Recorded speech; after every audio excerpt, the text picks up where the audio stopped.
Amen. Isang mapagpalang gabi po sa pangalan ng Panginoon at sa pakikisa ng ating sa pangalan po ng Jesus Salvation of All Men at sa with the cooperation of Church of Elohim Ministries. Maraming salamat po sa isang opportunity na ito na ako po ay makapagbahagi ng pagtuturo patungkol po dito sa ating pinag-uusapan sa buong buwan po ng Abril na ang tema po ay God's calling is irrevocable. Amen. Sa Romans 11:29. So, ang topic po na iatas sa akin ay the universal call to work. Ayan. Purihin ng Panginoon. At ito po pag-aaralan natin ay makikita po ang kasaysayan mula po sa Kabanata 7 hanggang 11. From chapter 7 to 11 chapters in the book of Exodus. Ito po yun. This is history from slavery of Israelites in Egypt. Ito po ay patungkol sa mga pinili ng Diyos, sa bayan ng Diyos, na kung saan po sila po ay inalipin sa mahabang panahon sa bayan ng Egypto. So, purihin ang Panginoon. Now, ang pag-uusapan po natin ay patungkol naman po dito sa universal call to work.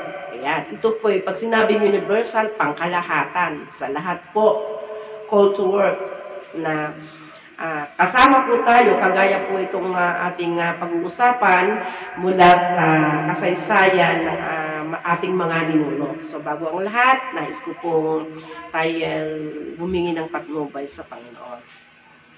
Dakila naming Diyos, nagpapasalamat po kami sa gabi nito sapagkat ikaw ay tunay at banal sa amin. Nagpupuri po kami at patuloy na nagpapasalamat. Salamat sa pagkakataon po na binigyan niyo po ako ng panahon na mapagbahagi ng iyong mga salita. Salamat po at inihiling ko ngayong gabi ang pagsama niyo po sa akin. At pagpalain niyo ang aking mga kapatid na nakikinig at nanonood o Diyos sa aming live streaming na ito. Salamat Panginoon sa bawat isa sa aking mga kapatid, Panginoon. Pagpalain niyo po ang bawat isa na nakikinig at nakatunghay ngayon. Ito po ang aking dalangin sa tanging pangalan ni Kristo Jesus. Amen. Praise God. Tuloy po tayo. Purihin ng Diyos.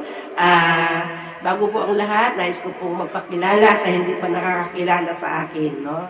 Ako po si Pastora Tess at kasalukuyan ngayon dito po sa Tala, Caloocan City na pinangungunahan po ang aming pong simbahan at ito po ay ang Church of Elohim Ministries Caloocan. So salamat po with the cooperation of our church, kasama na rin po ito, tinuturing ko na akin na rin iglesia kasi ang mentor ko po ay si Bishop Dante. So salamat sa kanyang buhay sapagkat siya po ay patuloy din na ginagamit ng Panginoon para sa aming iglesia. Purihin ng Diyos.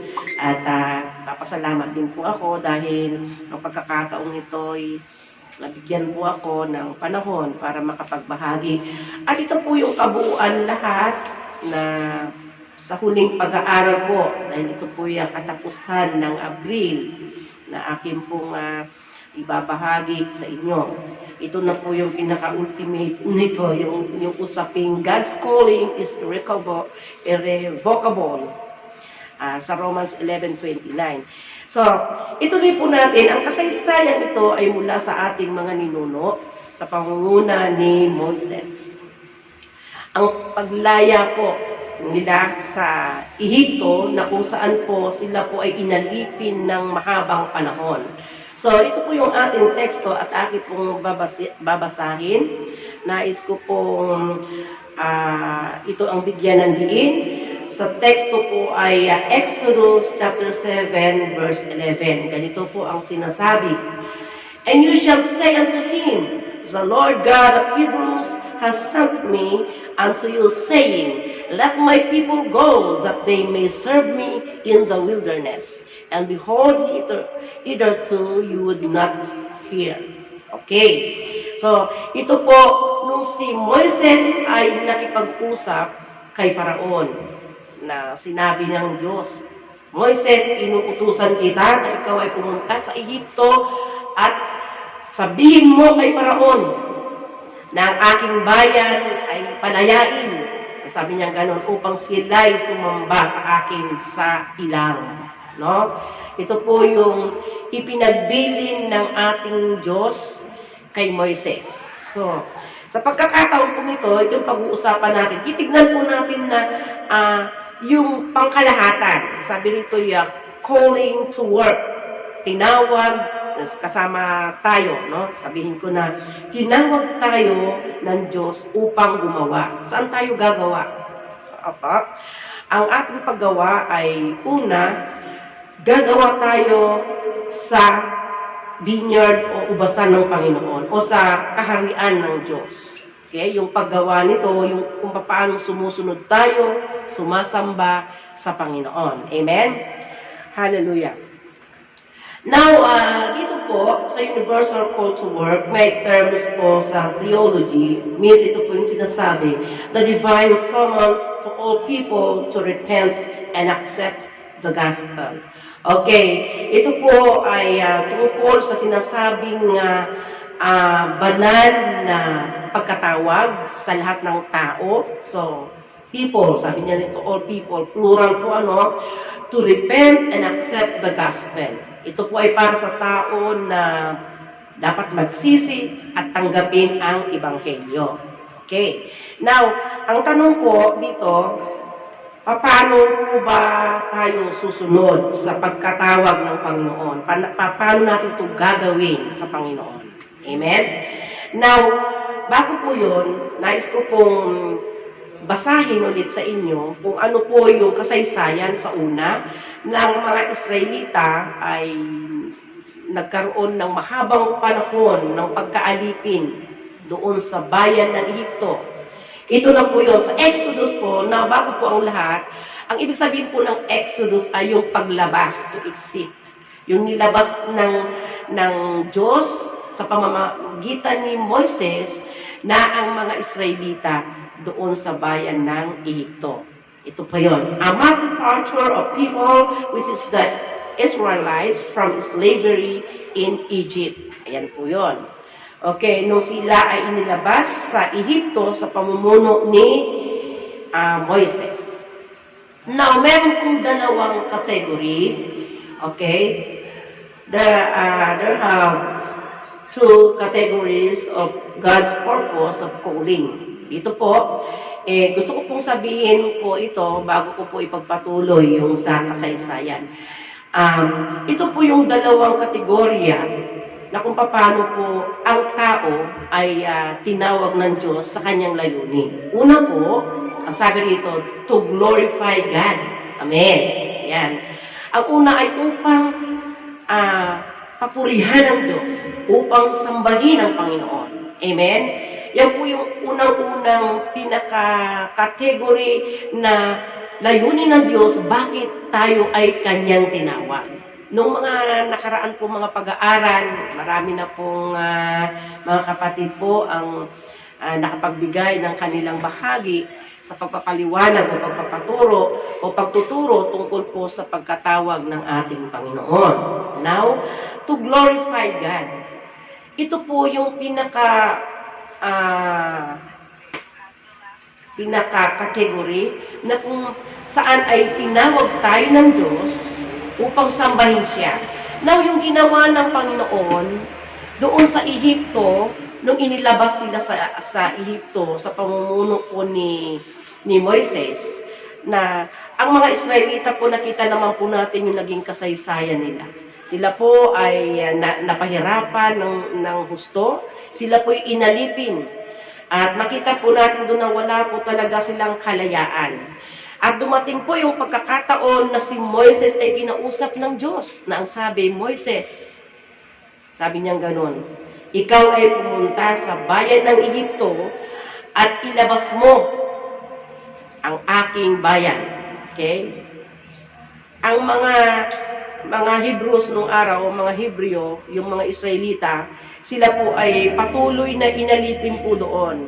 Nung pagkakataong iyon, alam po natin kung ating babalikan ang kasaysayan, nung po lumabas si Haring Paraon, hindi po niya, kumbaga ay sa kanyang kaalaman, kasi po bago pa po namuno si Paraon ay meron pong kasaysayan na napakaganda nung una. Hindi niya po kasi kilala, no, yung kasaysayan ni Jose nung siya po noon ay ginawang governor sa Ehipto. So, nung nawala na po si Jose at siya na po ay pumalit, parang yung mga kasaysayan noon ay parang kumbaga hindi niya alam, no? Kaya ganun na lamang na wala siyang pagkatakot sa pinili ng Diyos o sa bayan ng Diyos. Now, ang mga sumusunod pong pangyayari, tignan po natin, ay sa kasaysayan nung sila na po ay inilabas ni Moises. So, ituloy po natin. Una po, ang sabi dito doon sa layunin ng Diyos sa mga tao upang malwalhati, upang dakilain ng Diyos, upang sambahin ang Diyos. Yun po ang purpose ng Panginoon, bakit po tayo tinawag. Ang sabi po doon sa Matthew 22 verse 14, many are called, but few are chosen. Marami ang tinawag, ngunit kakaunti ang pinili. Now, ito po yun. Sa pangalawang kategorya po, yung pagkatawag ng Diyos, kung ano po yung kanyang layunin ay ito. To use the ability or gift from God. Ito na po yun.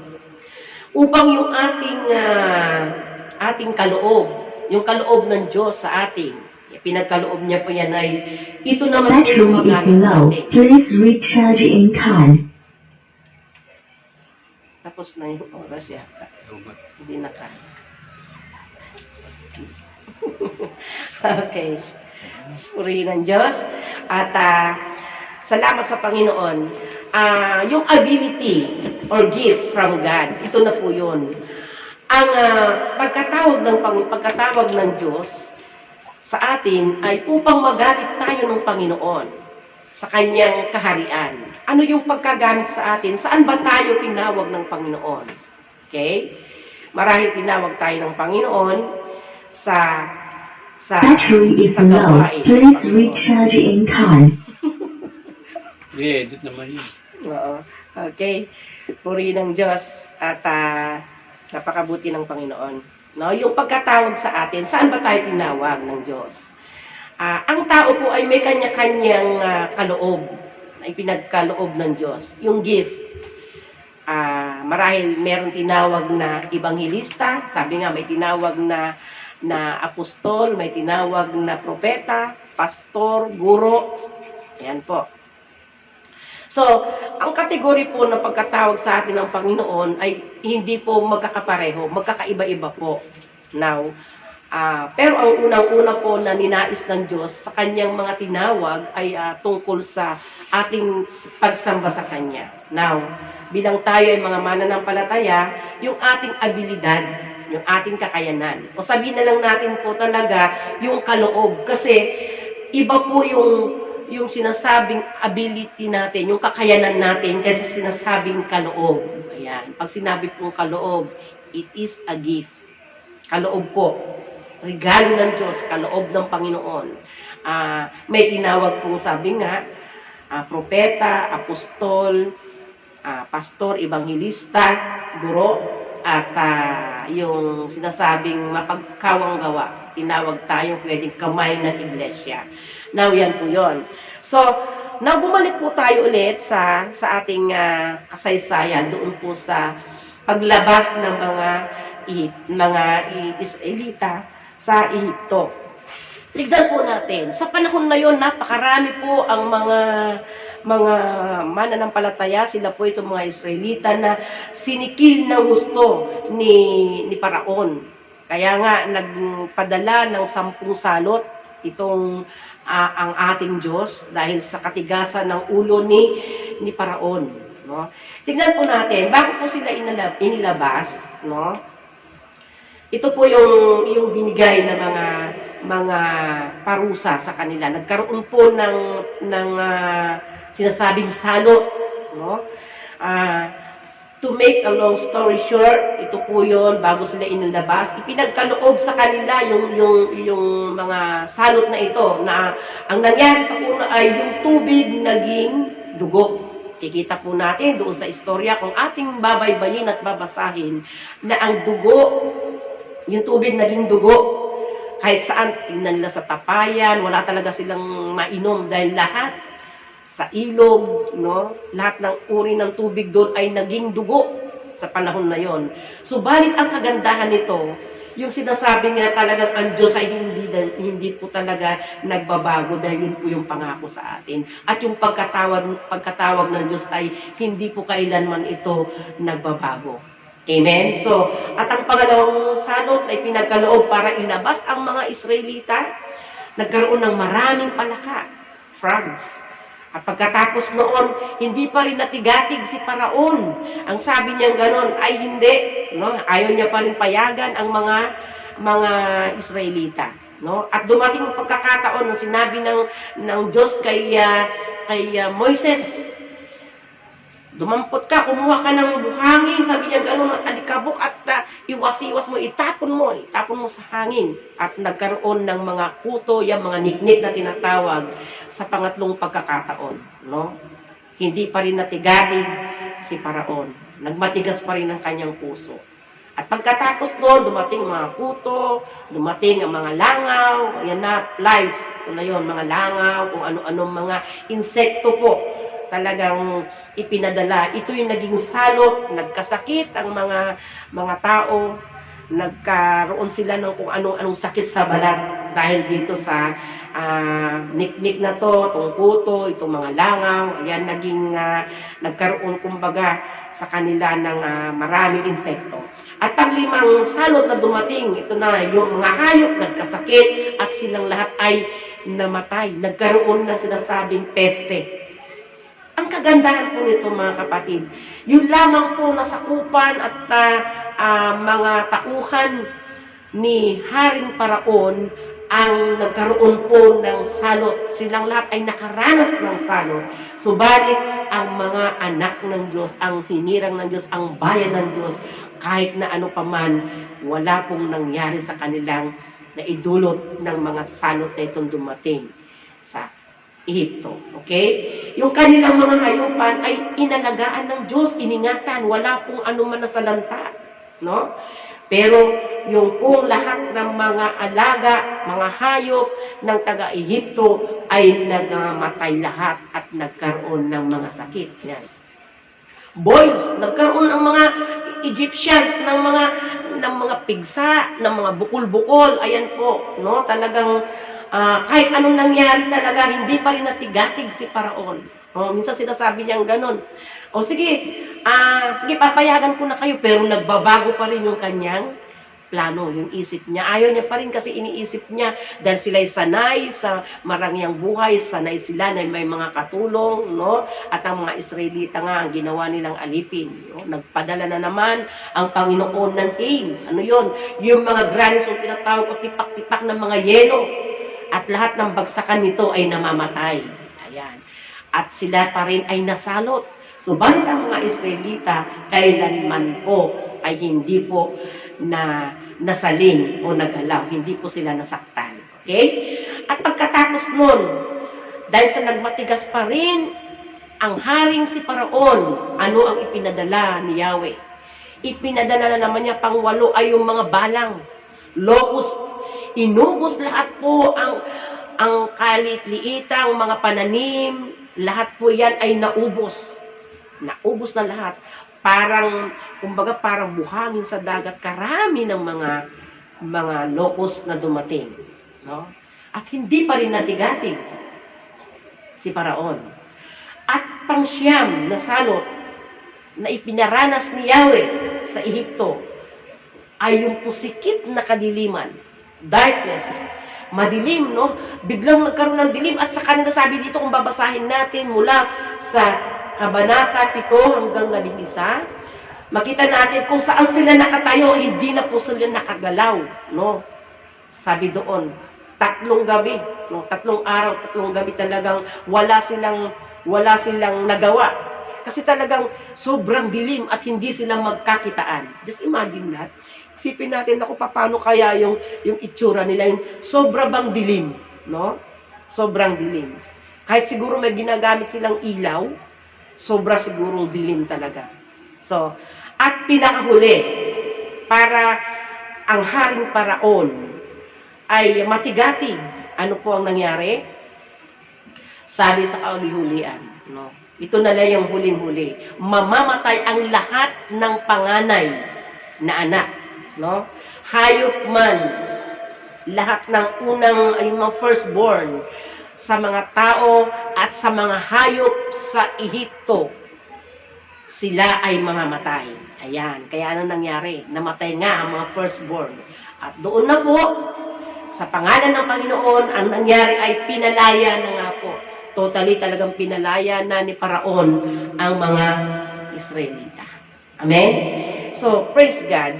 Balikan ko lang po, meron po ritong binanggit kung paano tinawag tayo ng Panginoon. Sabi sa 2 Timothy 1:9, who has saved us and called us with a holy calling to our works, but according to His own purpose and grace, which was given to us in Christ Jesus before time began. Okay. Ang sabi po rito sa mabuting balita, na naligtas at tumawag sa atin upang tayo maging kanyang bayan. Tayo po yun. Ito'y ginawa niya sa pamamagitan ni Kristo Jesus, hindi sa ating mga gawa, kundi ayon sa kanyang layunin at kagandahang loob sa atin bago pa magsimula ang panahon. Amen. Yan, balikan natin uli ang sinabing calling, yung pagkatawag.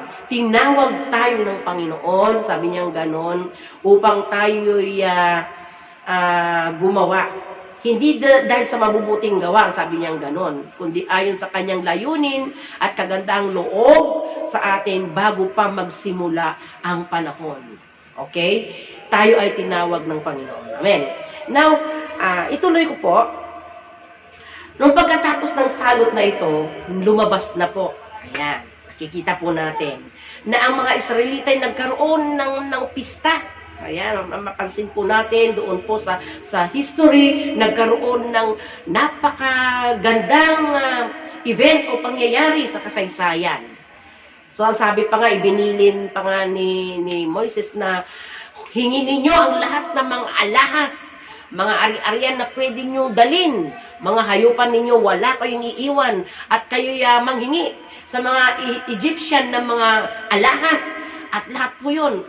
At nakapakagandang pangyayari pa talaga, hindi naman napahindian ng mga Egyptian ang mga Israelita, at binibigay naman, o sige, kailangan nyo to, sige, umalis na kayo, eto, pinamigay lahat. Diba? Kung ano yung mga alahas, ginto, pila, ibinigay sa kanila at sila po'y lumabas na sa bayan ng Ehipto. Sila'y nakalaya. Amen. Bigyan po natin ng interpretasyon. Ito po, o yung sinasabing, it symbolizes about Egypt, Pharaoh, Moses, and the Israelites. So, ang Ehipto po ay kumakatawan sa mundo. Amen? Bilang tayo mga Kristiyano, tignan po natin, ang Egypt o Ehipto ay kumakatawan sa mundo. It symbolizes world.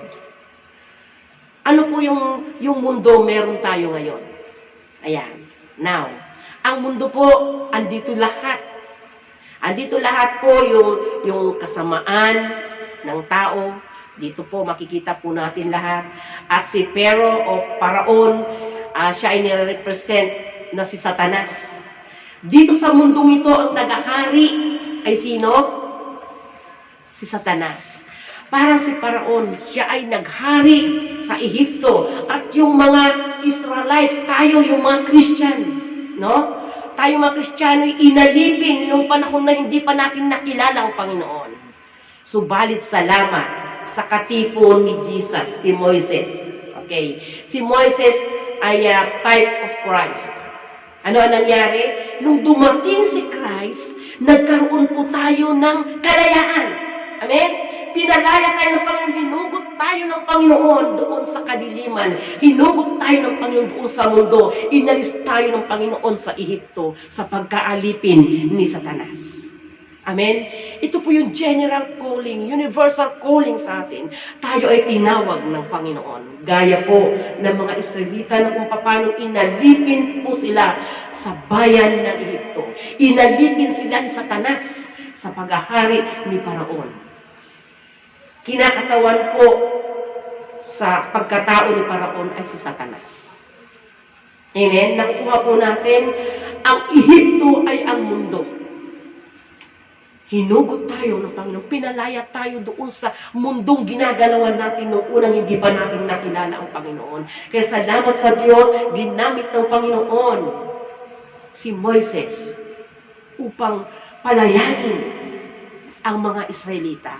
At ngayon sa panahon natin, salamat na lamang ipinagkaloob ng ating Ama si Jesus upang ikaw at ako ay iligtas ng Panginoon, ilabas niya sa mundo, ilabas niya sa Ehipto, na kung saan nagahari si Satanas, na kung saan nagahari ang diablo. At ito ang layunan ng Diyos. Bakit tayo ay tinawag niya? Sa isang magandang layunin. Ito po yung ultimate calling, kumbaga, na ang pagkatawag ng Diyos sa bawat nilalang niya, sa bawat nagsisi at tumanggap sa kanyang ebanghelyo, ay ito. Tayo po ngayon ay narito na pinalaya ng Panginoon mula sa kadiliman ng mundo, mula doon sa Ehiptong ating dating ginagalawan. Amen? Purihin ang Panginoon, napakadakila ng Diyos. Amen? Hallelujah. At ito po yung nais ko lamang bigyan ng diin sa inyo. Sa huli po, bilang pagtatapos, ang sabi po sa Matthew 28:19 and 20, "Go therefore, make disciples of all nations, baptizing them in the name of the Father, and of the Son, and of the Holy Spirit, teaching them to observe all things that I have commanded you, and lo, I am with you always, even to the end of the age." Amen. So ito po yun. Hindi lang si pastor, hindi lang si pastora, hindi lang ang ebanghelista, ang mga missionaries ang tinawag ng Panginoon, kundi tayong lahat. Generally speaking, universal, pangkalahatan, pangdaigdigan, pang sangsinuko. Pag sinabi universal, amen? Ito po yung kabuuan na kung bakit tayo ay tinawag ng Panginoon. Tayo tinawag upang gumawa. Ito po yung pinakalas as my conclusion. Tinawag tayo ng Panginoon, ang sabi niya ganun, at gawin nating mga alagad, sabi niya ganun, ang lahat ng mga bansa. Bautismuhan sila sa pangalan ng Ama, ng Anak at Espiritu Santo. At turuan sila, amen, na sumunod sa utos ng Panginoon. Amen? Hallelujah. At siya, sabi ng Panginoon, at ako'y sa inyo hanggang sa katapusan ng sanlibutan. Amen. Amen. Purihin ng Panginoon. Napakabuti ng Diyos, mga kapatid. Ito po bilang pagtatapos sa maikli pong pagtuturong ito, isang napakalaking biyaya ng Diyos. Yung habag niya na tayo po ay pinagkalooban ng Panginoon ng kaalaman. Pinagkalooban ng Diyos na tayo ay bigyan ng kaloob upang tayo makasunod. Salamat sa tinawag ng Diyos na ebanghelista. Salamat sa tinawag ng Diyos ng mga misyonero at misyonera. Salamat sa tinawag ng Diyos ng mga pastor at mga pastora, sa propeta, sa apostol, at sa mga pagkakawanggawa. Salamat sa Diyos, sapagkat ito ay tunay na paggawa. Ito yung sinabi niya, yung kailangan sa pagtawag ng Diyos, yung panawagan sa atin ng Diyos, tayo po ay gumawa. Tinawag tayo ng Diyos upang tayo sumunod sa utos ng ating Panginoon.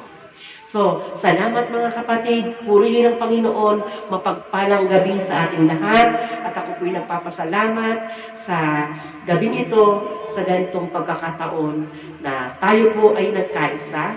Salamat sa inyo, Bishop Dante Apostol, sa inyo pong ministeryo. Salamat sa mga kapatid, sa mga pastor at pastora na kasama natin na nakapaglilingkod sa Panginoon. Ito na po ang mga huling araw na dapat tayong mga tinawag ng Panginoon, lahat tayo na tinawag ng Panginoon ay sumunod ayon sa kalooban ng Panginoon. At ang sabi niya ganoon, ang pangako niya, hindi tayo iiwan ng Panginoon, hindi tayo pababayaan ng Panginoon. Dahil ang pagkatawag ng Diyos sa atin, hindi kailanman nagbabago. Siya noon, kahapon, ngayon at magpakailanman. Ang Diyos ay tapat, ang Diyos ay dakila, ang Diyos ay napakabuti. Purihin ang Panginoon, kapatid. Tinawag na tayo upang maglingkod at sambahin ang Panginoon. Magandang gabi po sa ating lahat. Muli, sa pangalan ng Panginoon, purihin ang Diyos. Salamat po. God bless you all. God bless you all.